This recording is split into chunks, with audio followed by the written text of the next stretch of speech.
Welcome back to the abridged playthrough of Factions. We are exploring the continent of Cantha with respect to how it might feel in Guild Wars 2 250 years in the future. So far, we have pretty much seen the main story that takes place on Xingji Island, the existence of the monastery, Master Togo, the death of Yijo Tan, and the coming of a sickness and affliction to the lands, a plague, mysteriously started here at Zendaijan, where there is a mark inscribed on the ground, the mark of the destroyer Shiro Tagachi.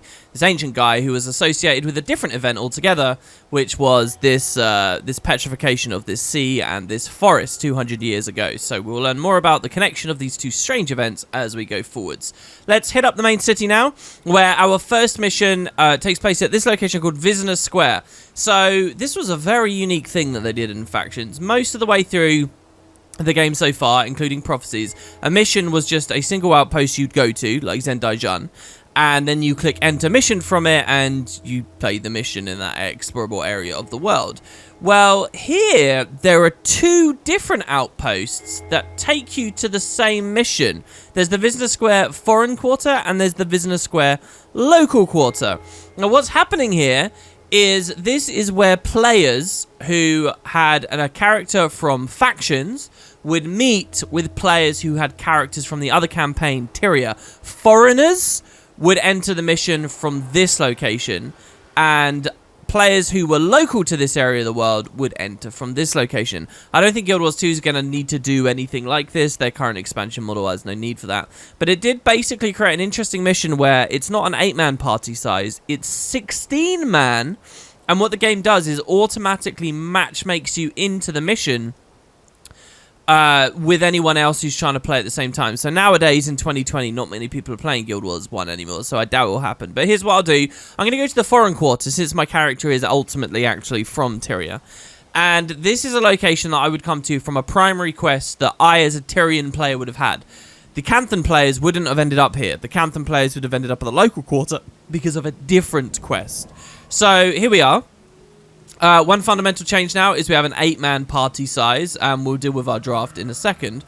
But when I hit enter mission, you'll see that, it won't even let me go with a minimal party size here, so let's just add a couple more. You'll see it's going to take a whole minute for the mission to start, and that's because what the game is actually doing is it's hoping that there's another player at this other outpost who will enter here, and then the 8 players from this half will join the 8 players from this half, and we'll go on and experience the story together. So far in the story, you've seen the Canthan local events, which were to do with following around Master Togo. Well, for us Tyrian players, we have a different cast of heroes. They're not instructors and students in the monastery. Instead, we have all of these henchmen here. These, of course, being a variety of characters from the Tyrian story. So here's the iconics. Eve, Aiden, Sin, Devonna, and we've got this character here, Jamai, who was an old childhood friend of Menlo. So Menlo was the other of the iconics. In the Factions campaign, Menlo actually became a very big character. They revealed that Menlo, this monk we'd been traveling with up north, actually had a history on this continent and had many connections here. And he kind of is like the Togo equivalent. There's Menlo and Togo. And then we get a couple of other characters. One of the headmasters come along. We've got Emmy here. We've got Chio here.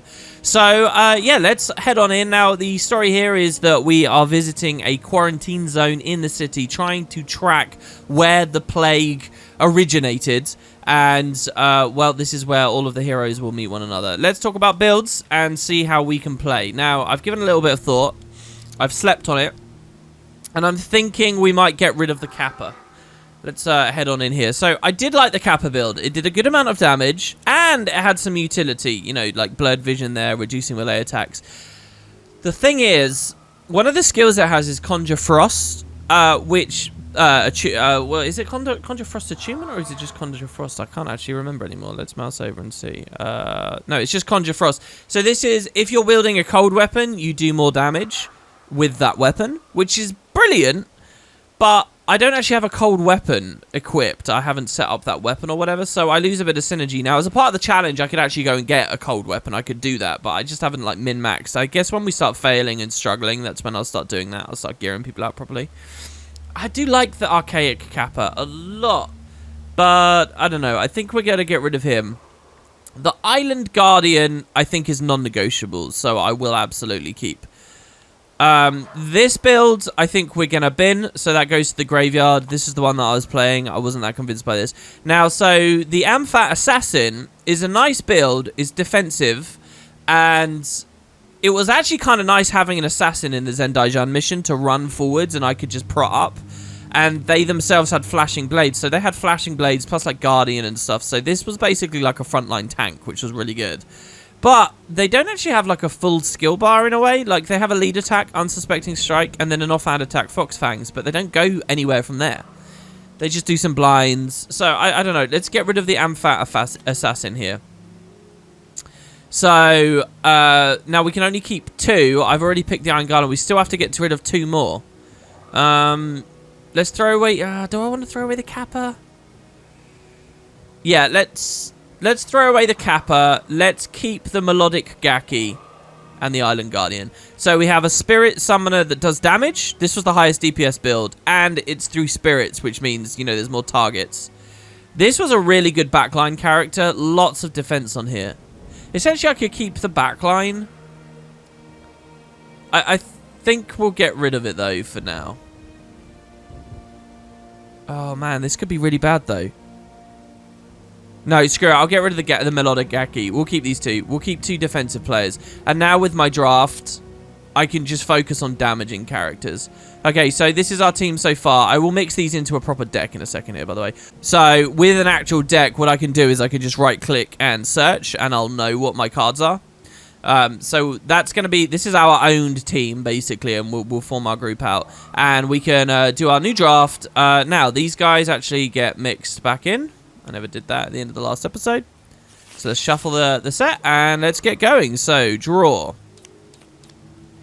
Alright, so we got the second bear. I'm definitely not picking him. He's just like a joke card really that I included in the set.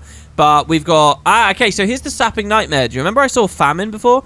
This guy is from one of the endgame missions and is just really good at getting rid of energy. I don't think I'm going to worry about that too much. I don't have any synergies with that elsewise. So we've got the Shuriken Warrior here. A sword wielder. Okay, so that's one draw. So we've got a Mesmer. Now, I kind of wanted to play a Mesmer, if you guys remember rightly. Let's see how good this Mesmer is, though. Not that great. Ether Feast is alright. Shatter Hex. I don't know. The Elite, isn't that Arcane Langer? I can't remember exactly what that Elite does. Diversion is not that good, though. I don't actually think that this Mesmer build's that good, as much as I'd like to have, like, a lot of Shuriken with me. So we won't worry about that. This is that degenerative assassin build. Let's take this, the Kurzik Assassin. The Kurzik Assassin actually has a full chain of attacks. So we'll take a Kurzik Assassin, discard these 2. So the next draw we have... Okay, another Mesmer build. This one's actually a little bit better. Lots of degen. Another Assassin, but I don't want too many. Oh, and this one's really strong. This has Energy Surge. Shatter Enchantment, Shatter Hex, and Cry of Frustration. So I could do some interrupts. Which build is going to be better? I think this one's better. Because it has a self-heal on it. And the enchantment removal is actually some healing as well. Well, no. Oh, this is tricky. Which Mesmer build do I want? The Warden of Spirit or the Luxon Mesmer? I'll take the Warden of Spirit. I think I actually prefer that build. The Energy Surge will be armor ignoring damage, which... And it's better AoE, more worthwhile. Okay, so we got the Vermin, more degen-y kind of assassin-y stuff, not very strong. Now here's a really strong healer.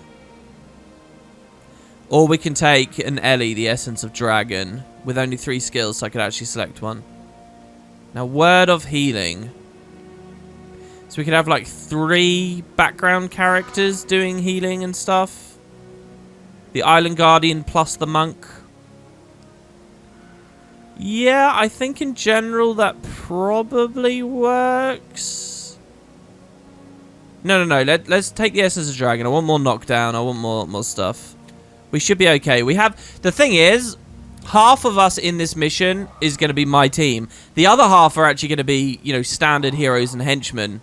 Sorry, just standard henchmen and characters, because it's kind of matchmaking randoms, basically, full AI team. So they'll be actually reasonably well sorted out. So we could get another warrior this time using an axe. That's the undergrowth. The Naga Raincaller here. Similar to the Kappa in some ways. This is kind of a mix of air and water, though.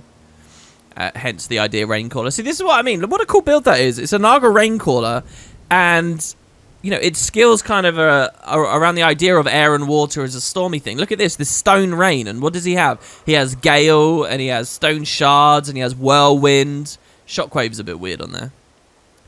I think I'll take the Raincaller. So that is 4 out of 6. And then finally... Sorry, 5 out of 6. And then finally... the Jade Torn Kirin. Backfire, Hexbreaker. It's not too bad, Overload. This is another Healy thing. I think I'll take the Jade Torn Kirin. Alright, so there you go. So that's our draft. And what we can do is pick these up. Flip them over, put that back in there. Shuffle it for next time. And we'll figure out exactly what party we go with. I'll figure that out in a second. Let's go back in game now, though. Now that we've done our draft and watch the cutscene for the intro of the mission. We're just going to find the recap NPC, wherever they might be standing. I'm guessing it's the character over here. So the idea now, by the way, that we're in the city. You guys can get a good idea of some of the environments. The city was mostly what you're looking at right now, for as far as the eye can see. But I think some people... don't give the credit that the city deserves in terms of variety. So like right here, it's a little kind of low down shanty houses. But in some other areas, these like feel like skyscrapers. They're much higher, and you can see balconies, and you can see, you know, like clotheslines and stuff off in the distance. The one really particular cool area of the city is here, the Zhangwang Skyway, which is actually a map layered on top of another map. There's a map where you're on the rooftops, and then there's another one where you're underneath the city called the Undercity, and they're basically like lined up on top of one another. There's a dock area that the missions won't take us to. But we're kind of going into the heart of the residential areas at the moment. I think it's fair to say, with this mission. So, Guardsman Chow, thank Dwayne you made it. Togo is just ahead in the courthouse square. This plague is turning out to be more of a problem than we initially thought. Let me know if I can be of assistance. So, remind me of the situation here in Cantha. You, along with Menlo, Sin, Aiden, Devonna, and Eve, have travelled to Cantha on Togo's request. When you arrived on shore, you found Menlo's old friend, Jamai, under plague attack. The sickness has spread further through the land. So, what's going on in Visitor Square? Togo is waiting in the courthouse square for you and Menlo. Once you meet up, follow with your master along the route stops, and he will inform you of the terrible events plaguing Cantha as of late. I want to be fully prepared. They can give me some tips. Keep both the characters alive. So, was this true in the previous missions? Many of the Guild Wars 1 missions had an idea of an essential NPC. If that NPC dies, you wipe. So we have to keep these guys alive, which is quite good for why I drafted some of those more defensive options a second ago, I think, probably. The plague creatures explode upon death. We actually kind of already know that. When I first played Factions, I played an assassin, and that explosion was really punishing for me because I was a frontline character with weak armor. And then the devs put, you know, these explosions on 99% of the things that you fight in point-blank melee, which is really punishing to be an assassin in this game. And then finally we get the mission cinematic, so let's watch.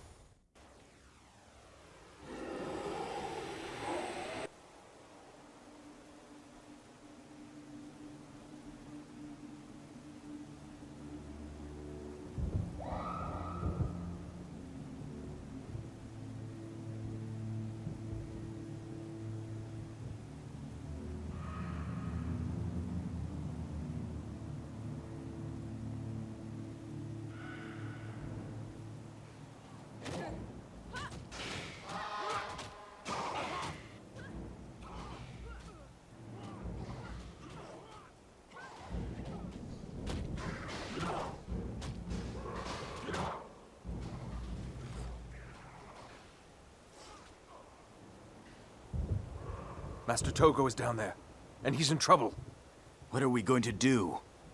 Well, I don't know about you, but I didn't come all the way from Lion's Arch for a funeral.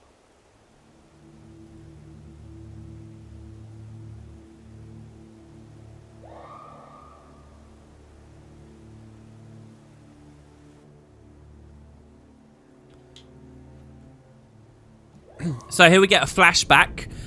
Factions was filled with flashbacks to 200 years ago when Shiro Tagachi was alive, an honorable assassin.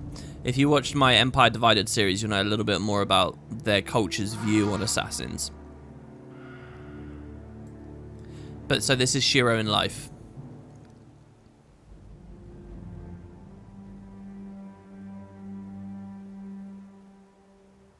Ah, I see great things in your future. Yours will be a story told by generations. Your swords will be sought by many. Nonsense.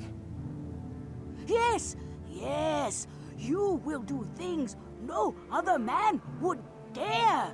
Your name will live on for 1,000 years. Shut your mouth, old fool.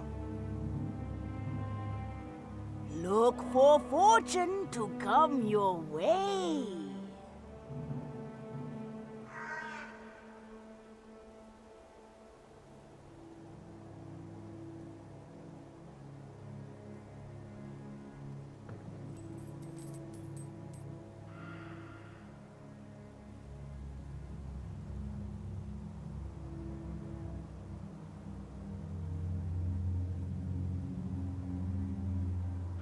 So what the idea there is, fortune's coming his way, and then she was right. He found some gold coins. I've never really thought very deeply about that exact story there. So yes, a later campaign, let me just be very clear, will reveal that that old lady is a demon servant of Abaddon, which factions never talked about whatsoever and was not really canon or anything the devs had in mind during factions, as far as I acknowledge. But later on, you kind of reveal that this was all a part of a rich tapestry from Abaddon trying to take over the world. But we don't really need to know that too much. Coming over here, by the way, we can see the equivalent cinematic for the local quarter, which has the same flashback attached. I can just skip. But the intro is different, obviously. This is what you would have seen if you were a Canthan character. And happens at about the exact same time, just, you know, another area of the city. Maybe a couple of hours before. Oh, no, I think this is the courtyard. The courtyard that was referenced in the other cutscene.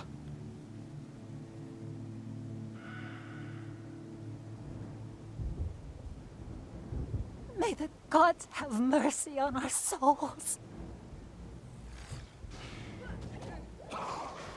So you can see the peasants being attacked by varieties of afflicted. Togo's at the courtyard and fights them off.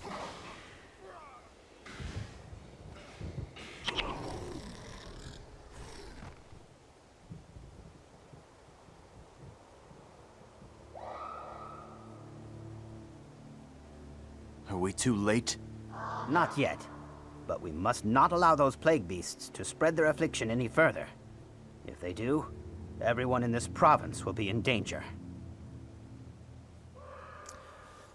And then we should get the flashback. So, yeah, there it is. So, the idea here really is that the people at the local quarter are defending a courtyard while waiting for reinforcements. And as the foreign quarter, we are the reinforcements. There's not much more to do now, but to just get on in. So, I'm going to set up all of the heroes, and I'll see you in a sec. You'll see once we're in-game, we've got another 1 minute countdown timer. I'm not actually sure what this one's for, but the idea is we're locked in a little pen for a second. Menlo's here. He'll talk to us and say, you know, what do you think of Cantha? This land has seen better times. That much is certain. I hope we're not too late to be of assistance. And somewhere else on this map is penned a whole other party. They could be full of players. This would be an opportunity to have 16 players tackle one story. Or, as it's actually going to be, me plus my monsters and then a whole team of henchmen. And you kind of just get to look out over the rooftops. This is a great view of the city, honestly. Industrial, polluted, nasty, cobbled together. This is the kind of thing I'm really interested in seeing what Guild Wars 2 does. Our job at the start here is going to be to run down the side and meet up with the original group, which are defending themselves in the courtyard.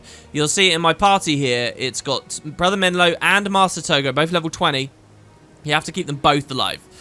So, hopefully we can do so. And he's talking away there. Talking about the builds now that I've set them up a little bit. Island Guardian we're already familiar with, kind of hybrid heal, a little bit of damage on there. The new Ellie build that we've got, who was this exactly? Who were we running? The Naga Raincaller. I'm not too sure about. It doesn't seem like it has too many skills, but they're all spammable enough that we'll be okay.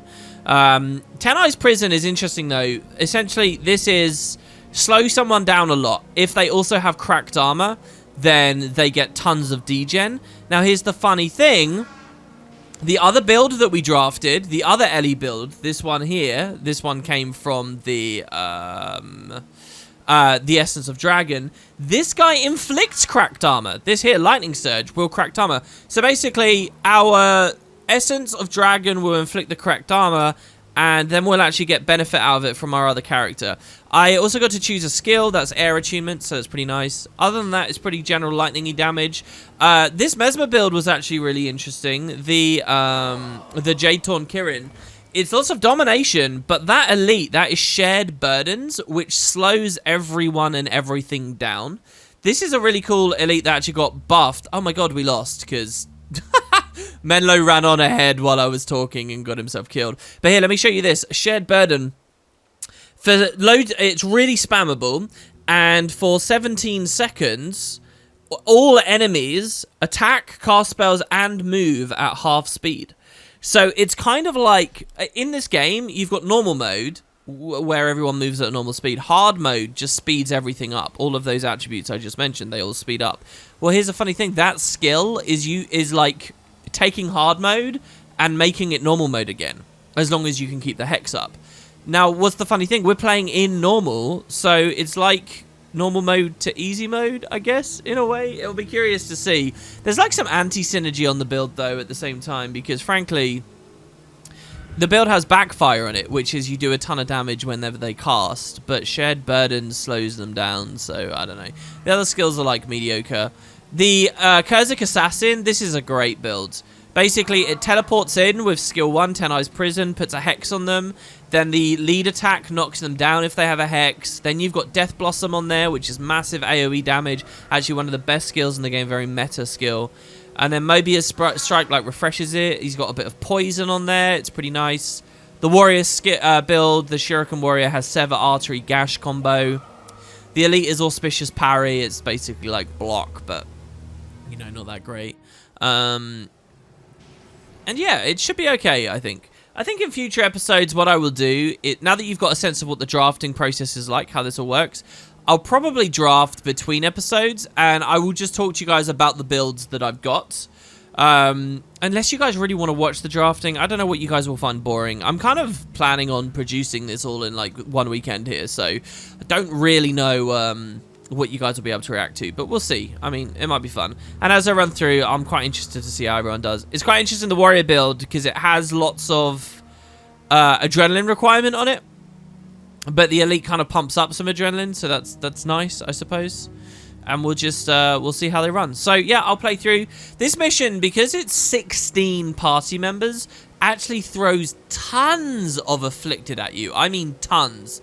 And I wonder how comfortably we'll be able to deal with that now that I have mediocre builds everywhere and they all have me. In fact, henchman builds at least use 8 skills. So henchman, the other half of the party is going to be stronger than mine, really. And I have to be careful about that. I love that building over there, by the way.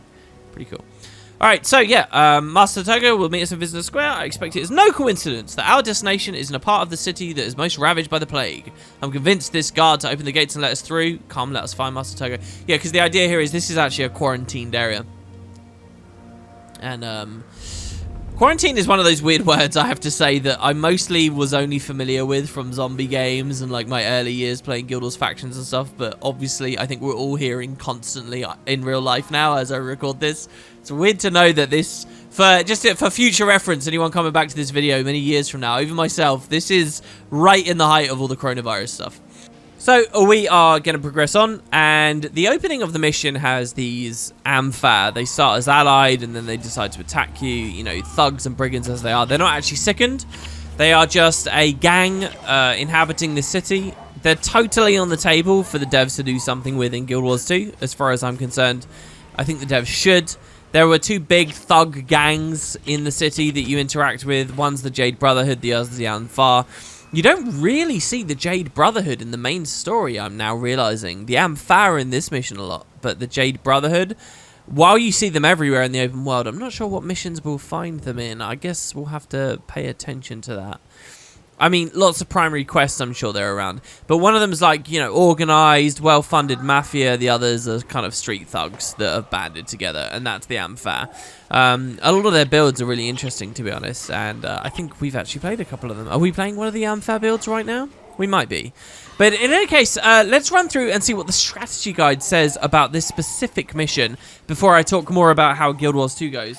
The devs say that this mission brings together two groups. If the hero is with Master Togo, he will begin in mid-ambush and be forced to hold off attacks from the vicious afflicted gangsters while waiting for Menlo to arrive, and the party from Tyria, on the other hand, must make their way over the rooftops to meet with Togo's group. Once the two parties are united, they must join forces to hold off against an even stronger wave of plague-ridden attackers, which is kind of how this mission plays. You get a corridor section against Ampha, and then like a long defense section against Afflicted. These corridor sections are good for removing death penalties. So those who never played Guild Wars 1, just so that you know, as you gain experience, even at level 20 when you're at max level, that counts for reducing death penalty. So when you die, you get death penalty that reduces your maximum health, and then killing random stuff slowly removes that. So the idea is you're going to have these really challenging defense sections, and then the Ampha are kind of fodder that you get to reclaim health off of, right? That's kind of the way that it works, and it's very useful in this challenge, the monster drafting challenge. It's very, very, very difficult. I've kind of hinted in the previous episodes about how hard this is going to get. Well, you're going to see this is a real challenge. So yeah, we take out some Ampha at the start. Obviously, there's not going to be any death penalty to get rid of there because we've just begun the game. But now we are in the first courtyard, the first defense section. And you see I just took out a Ritualist boss, which gave me some morale boost, which is kind of the reverse of death penalty. Plus, you know, would have recharged any resurrection signets had we used them already. So I think the order of appearance of the bosses is random. The most dangerous boss in this mission is actually the Elementalist, who on this run I haven't seen just yet. But we'll talk more about that in just a moment. Ah, Menlo, it is good of you to come. Not a moment too soon. Master Togo, I'm at your disposal. I will make the introductions later. For now, we have a fight on our hands. Come. So our two groups unite, and we now have 16 players. The thing is, I don't get to see the health of the other 8. They don't appear in my party window, and they don't appear as formal allies either. They will actually follow me, which is nice, and they're going to be pure AI. If another player had queued in, I could potentially have instead had their, you know, main character and their henchmen, or more realistically, their heroes. It's kind of funny, if you had a single friend that wanted to do the monster drafting with you, you could do this together, and you could have 16 monsters with monster builds fighting all at once, which would be really hilarious. And there is actually another mission later in the game that does a similar thing. But for me, it's really just going to be mostly henchmen around. Referring back to the strategy guide that talks a bit about the next sequence, they say no sooner are the enemy beaten, that's the enemies in this courtyard you guys are watching right now, and the two groups introduced, but a new threat arises. A threat that Togo can see is centered on an antique bookstore owned by an old friend of his. He leads the United Heroes to a sewer beneath the bookstore, where they find the biggest and most monstrous afflicted creature yet, a construct apparently animated by the long-dead Shiro Dagachi. Are the heroes ready for a challenge of such magnitude? So, really what they've done there is describe the whole idea of the mission. We're going to have several corridor sections with Ampha, and then lots of enemies to fight. In kind of a defense wave assault that gets increasingly difficult, and at the end we go into the sewers and we find something that's like a mega afflicted. All right, you've got like the sickened, which are like just basic ill people that have gone mad. Then you've got the afflicted, which are like dead people that had the sickness and are what we're fighting right now. And then there's like an idea of a mega afflicted, these horrible constructs, which are directly born from Shiro. And we're going to end the mission fighting one of those. It's going to be a real challenge to get there, really. The final fight isn't actually that challenging. So here you can see I'm fighting the next monk. To talk a little bit about my build, I don't know. It's okay. I think that the AI would be better with it, because my skill 3 and my skill 4 are cleansing hexes from allies to do tons of damage, and ripping enchantments from enemies to do tons of damage. So there's lots of tabbing between allies and enemies. If I'd set up all of my skill keybinds and I was still super into Guild Wars 1, maybe I could have, you know, very quickly targeted allies and then hit the cleanse of the hex and then done damage with that and then gone straight back to an enchantment. But AI that just knows who's enchanted, who's hexed, and instantly targets everything probably would do a lot better with this build that I'm running. That said, the elite skill I'm using is just mass AoE damage that ignores armor, which is really strong. And if you actually look at the DPS meter right now, you will see that I am doing absurd damage compared to everyone else. I am the main damage dealer in this composition that I've built, which is a little bit worrying, because to be honest, as strong as Energy Surge is, and Energy Surge is kind of the keystone of like super strong end game builds, to be honest, it's still worrying that I'm doing so much more damage than everyone else. My skill 1 is an Interrupt. I had a lot of fun playing with Interrupt, to be honest, in Guild Wars 1 again at this point. I hadn't played Interrupt playstyles in Guild Wars 1 for years. I used to play on American servers all the time as well, which meant that I had like latency and made that kind of gameplay a little bit frustrating. But here it was just fun, you know. I have a 1/4 of a second spell that can interrupt, you know, second cast time spells. So I get 3/4 of a second to react as a human and press the button and still be able to actually get the interrupt in time. And then when I do that, it interrupts everyone else in the area and I get a bit of AoE damage. So Cry of Frustration is a really fun skill. Cry of Frustration, my skill 1, is one of those abilities that is really good in player hands, but way better in AI, because the AI just has superhuman reactions. And that's why like heavy mesmer parties are so strong in Guild Wars 1. And if I fail the challenge, I would resort to. So anyway, we're in another like Ampha section where we're traveling through. I think the fact that I've already killed the monk boss, and did I already kill the Ellie boss, means that this particular run of the mission is going to be a bit easier. The Ellie bosses in Guild Wars 1 do basically just a ton of damage, because bosses do extra damage, and the fact that they're elementalists with the most recent skill balance means Ellie's hit really hard. So the Ellie boss is a serious threat, and the monk boss here as well. Afflicted monks use this deadly skill called Ray of Judgment, where they summon this white beam in an area and just do massive burning and massive pulse damage. So to clear both of them out early when you're at the easier stages of the mission entirely is probably pretty good. Going for some additional lore or setting building from the strategy guide.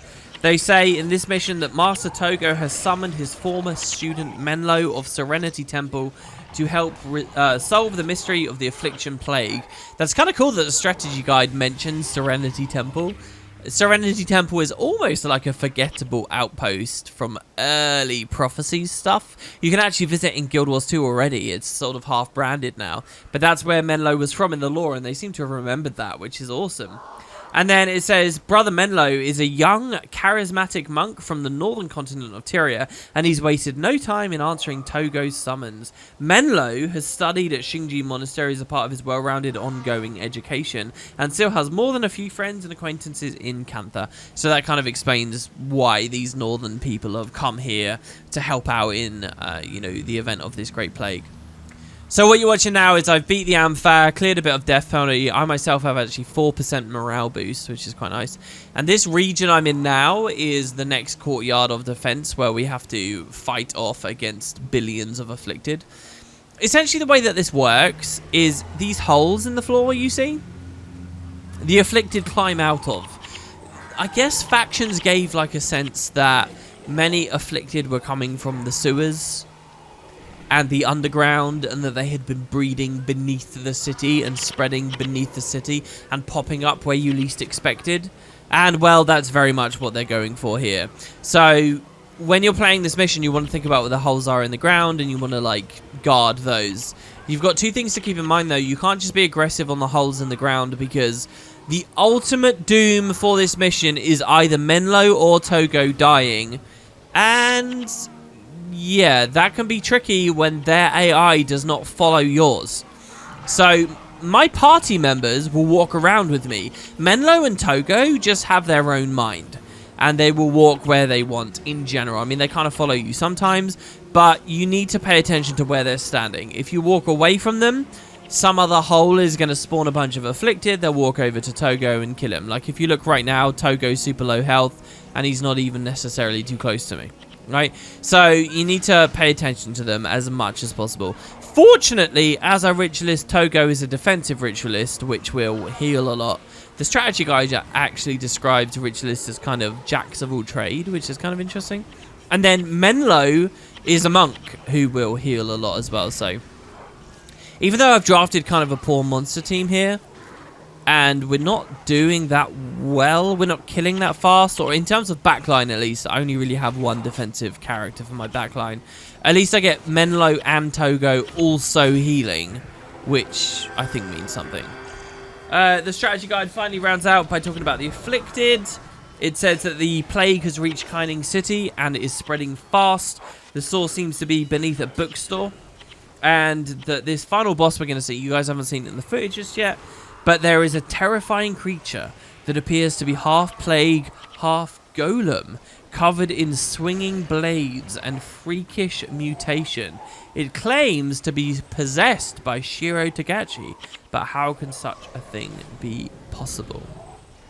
And that's what the devs really are talking about in terms of the final boss, which is the next part of the story. So, what else have we got to talk about? Well, let's look at the builds here. Miku and Kos, who are currently playing our two melee monsters, these monsters are doing terribly. No, really. Like, look at their builds. They are there to do damage, and that's about it. And yet, they are doing almost nothing. Like, 3% of the team, 4% of the team. Very, very, very poor. So, hopefully they don't drag us down too much. But it's kind of like we're trying to six-man. And here you'll see Vec, one of our Ellies, our no, that's not our Kappa, is it? But our Naga Raincaller build just died. Our Island Guardian just died. We are really struggling. Now, this is the second kind of defense sequence that we have, but it's not going well. I just popped my Resurrection Signet there, which managed to get the Island Guardian back up. Now, don't forget that the Island Guardian has a hard Resurrection skill, which means even if we run out of all of our signets and we can't kill a boss to recharge them, we can at least keep using that resurrection skill over and over and over again. It's just very weak to use in combat. And I just about managed to scrape my way through that fight. Just about. But it's not easy. So we get through. Master Togo talks a little bit more about Shiro. He says, look, it's been 200 years since the Emperor was killed. Why is stuff happening now, 200 years later? Menlo adds that maybe this isn't a curse from Shiro. Maybe it wasn't something he did in life, but it's something his spirit is doing, and that spirits can cause physical corruption. I don't know how much Eastern mythology the studio was leaning on when they wrote a lot of these stories, and how much of that particularly is going over my head. But, yeah, the idea that this sickness is being caused by Shiro is undisputed, but how exactly or why exactly it's now is what they're wondering about. So here in our mid, sort of run section of the mission, we're not actually fighting Amphar anymore, we're just fighting Afflicted straight up, because the idea is we're traveling deeper into a quarantine zone, of course. I say that, and then some more Amphar spawn, I suppose, so that's fair. I actually really appreciate this, because we died so much in that last mission. If you look, several of our heroes, several of our monsters have death penalty, and that means that the mission is getting harder, and we are getting weaker at the same time, so you kind of get a double whammy of fear here. And the more Amphar and random Afflicted and stuff that I can fight as we travel between the two regions, the better. Now, if you watch my full series of factions, you might hear me talk about this a little more, but there are several places in this campaign where you see regular allied living characters become ill and afflicted before your very eyes.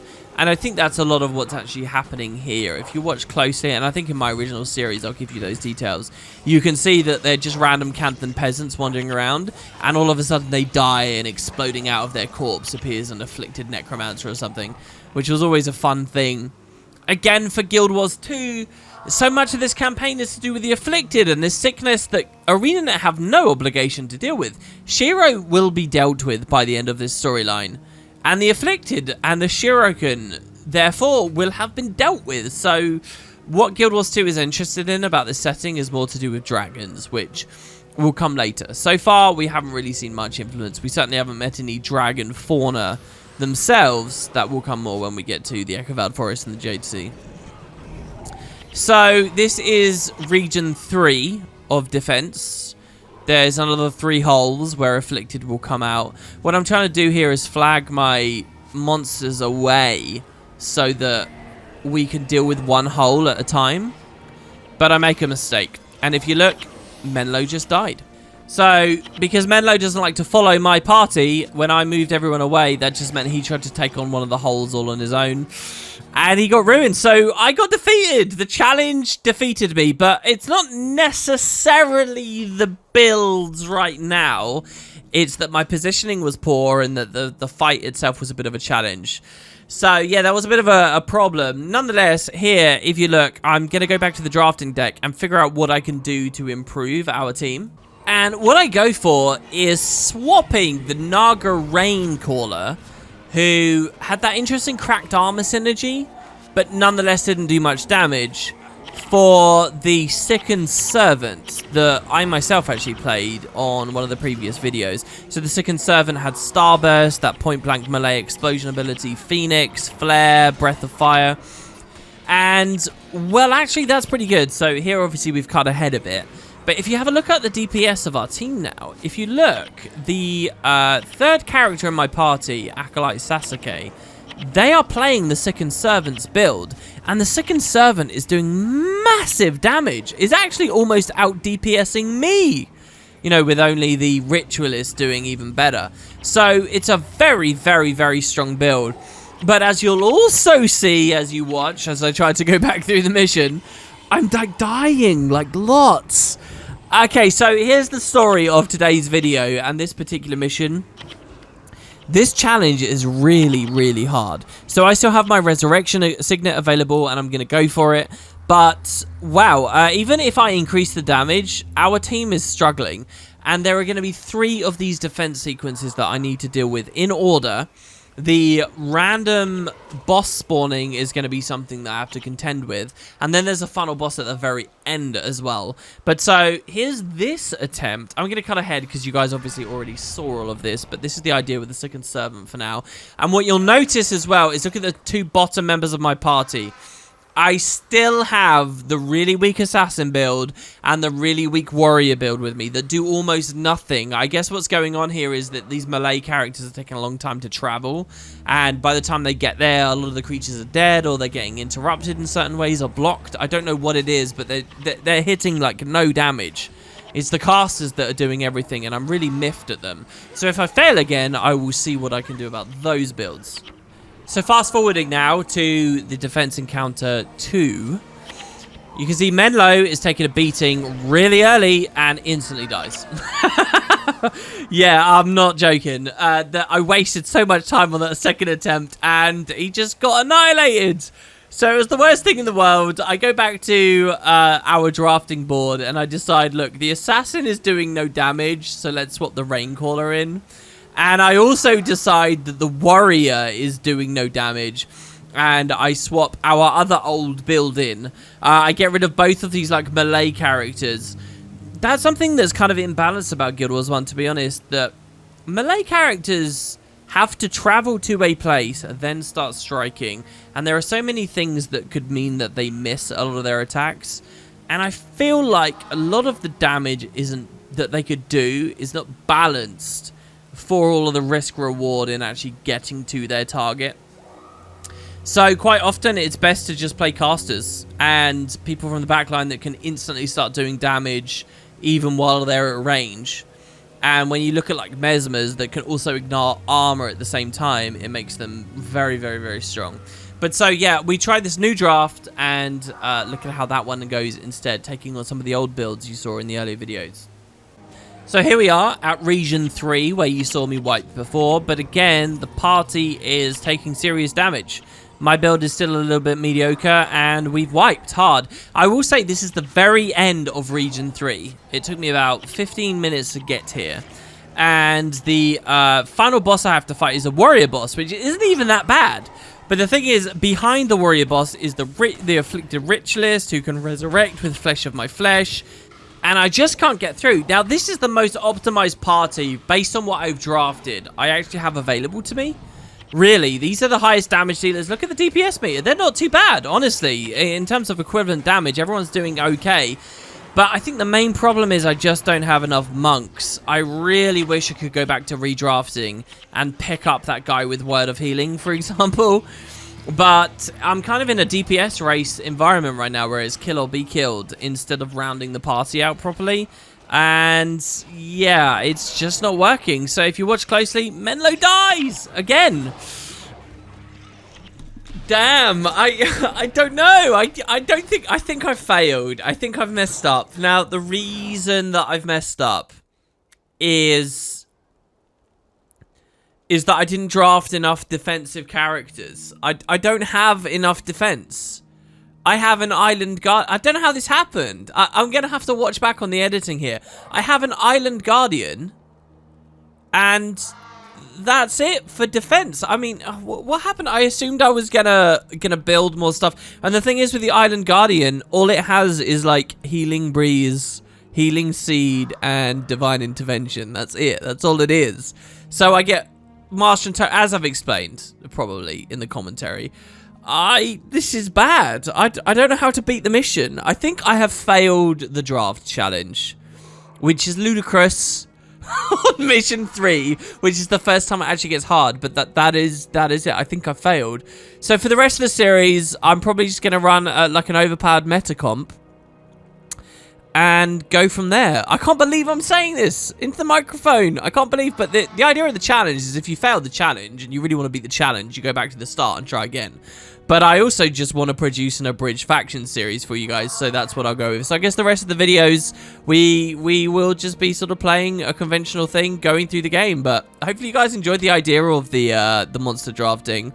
I'll probably have a video at the end of the series talking a bit more about it, so you guys can play for yourselves and so on. Wow, but yeah, that's how far I made it. Mission 3, can you do better? Well, at the end of the series, I'll tell you how you can play, I suppose, and we'll go from there. In the meantime, let's finish this goddamn mission, shall we? So, continuing along, this time with a more overpowered composition, dealing with Mesmers, spamming armor ignoring damage. You guys can check out a video on my second channel if you want to learn a little bit more about that. You'll see now with the DPS, I'm actually doing minimal DPS compared to some of the ludicrous damage that other members of my party are doing. And yeah, we clear Region 3 without a problem, really. Togo says, there was a great evil here. I can feel it. I think you're right, Menlo. The very spirit of Shiro has returned, but why here? I always found that dialogue kind of weird because we already kind of knew that Shiro was around and doing things because of the mark that was at the temple. I mean, maybe you could say that it was fanatics following the idea of Shiro Tagachi, but not actually Shiro Tagachi himself that inscribed that mark in the ground. But I mean, we're talking about a magical world where it was a magical mark that I feel like it was really his brand.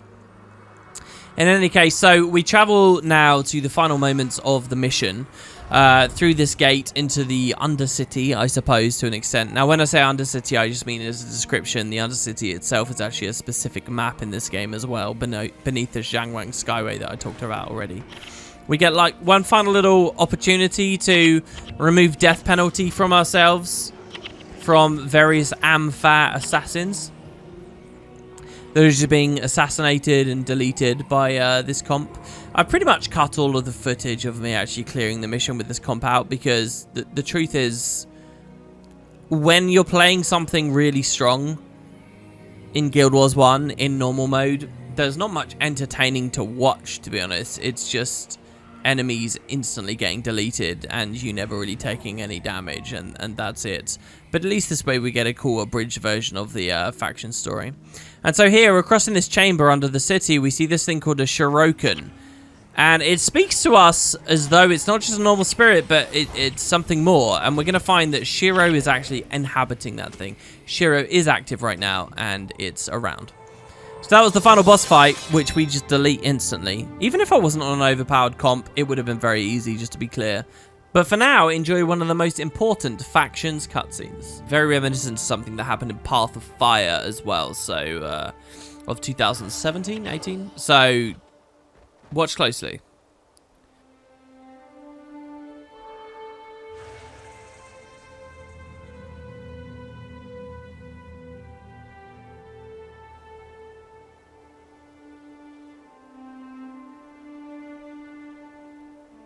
We cannot stand by while Shiro continues to meddle in the affairs of the mortal. His duty is to shepherd the newly dead to the gates of the mists. He's shirking his responsibility as an envoy. For every disembodied spirit that he lets loose here in the mortal realm, the delicate equilibrium between worlds tips further out of balance. Whatever his plan is, it must be stopped. But how? We are only envoys ourselves. We cannot fight Shiro. We can combat Shiro by acting like Shiro.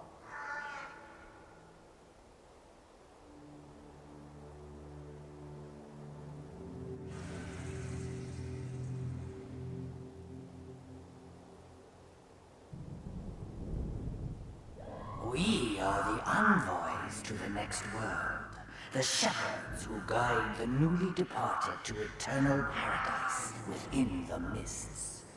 We were sent here to show you the path to the afterlife. But it's not your time. We will not guide you today. We return to you, your departed spirits. We give back to you the gift of life.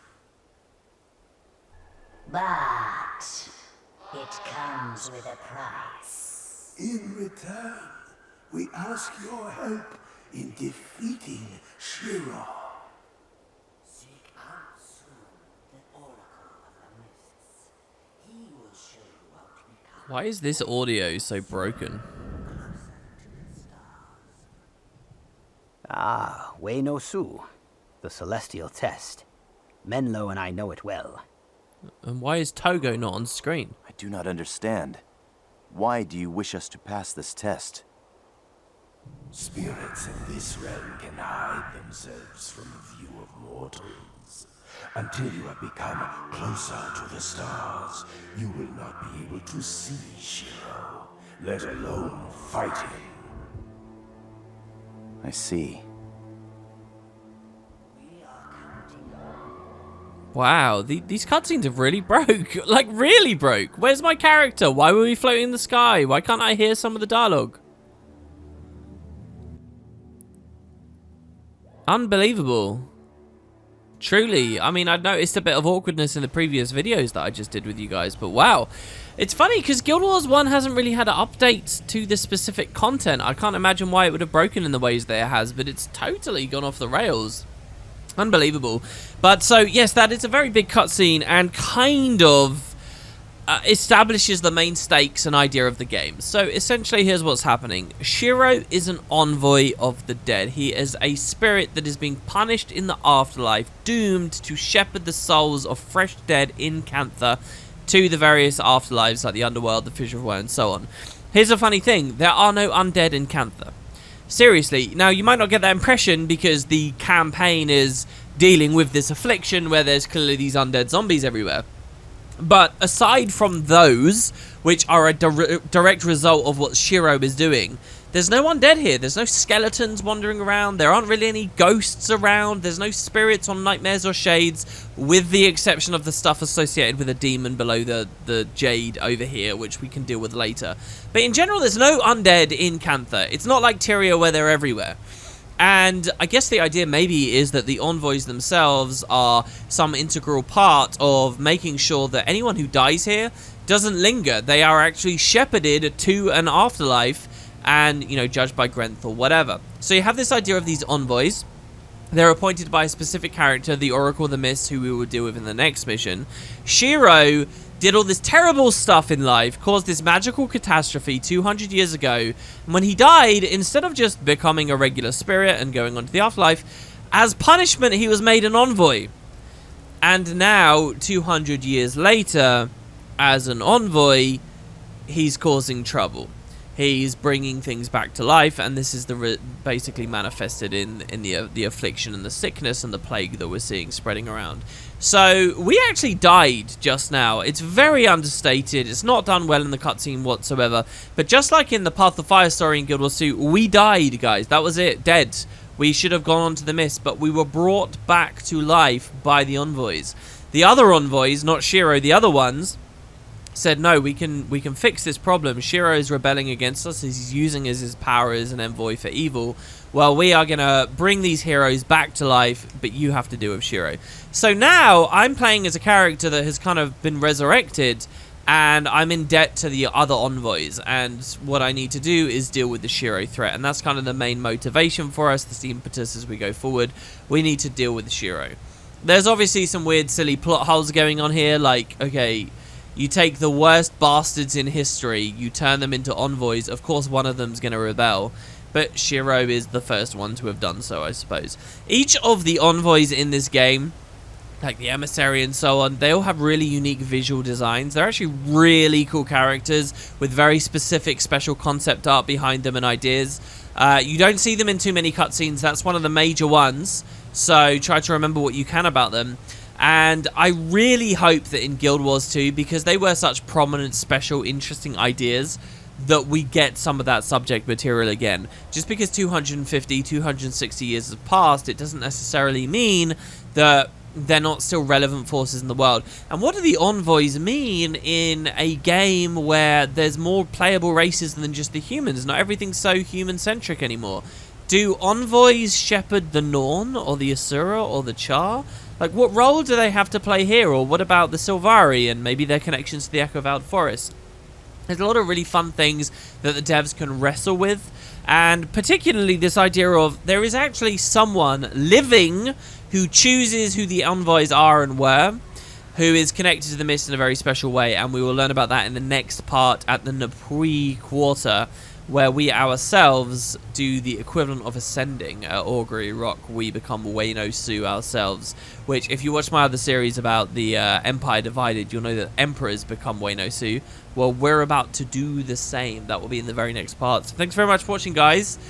That's kind of the idea of the faction story. A rogue envoy who should be a shepherd of the dead is shirking their duties, and it's caused this affliction. Now, what is Shiro's main aim? What is he trying to do? Well, that hasn't been revealed just yet. He's a dead man, and, well, maybe you can guess at to what he's trying to do, but the story will unfold as we go forwards. One of the big problems with factions, just by the by, is that most of the main areas of the story is divulged in these first, like, 4 missions, and there's, like, 13 missions to go through, so a lot of the other stuff can feel kind of fillery. But don't worry, we're going to go to some really interesting areas of the world nonetheless and learn more about what happened 200 years ago. So that's it. Thanks, guys. Hope you enjoyed. What a weird episode. I can't believe that we're abandoning the challenge. But there you have it. I'll see you tomorrow.